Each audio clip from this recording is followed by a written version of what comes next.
আমি আমার ও বউয়ের নামে সম্পদের হিসাব দিচ্ছি। স্ত্রীর নামে ৭৮ কোটি। বিবরণ দিচ্ছি। ১. ধানমন্ডির ১১ নম্বর রোডে ৪ কোটি টাকা মূল্যের ২,০০০ বর্গফুটের ফ্ল্যাট।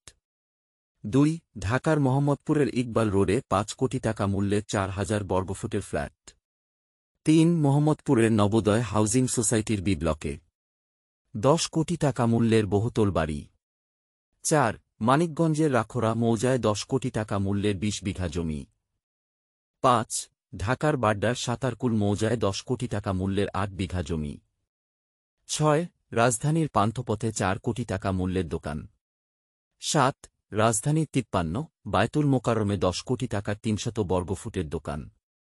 ৮. কক্সবাজারের টেকনাফে ৫ কোটি টাকা মূল্যের স্থাপনাসহ ৩ বিঘা জমি। ৯. কক্সবাজার ইনানী সমুদ্রসৈকতে ১০ কোটি টাকা মূল্যের স্থাপনাসহ ১ বিঘা জমি।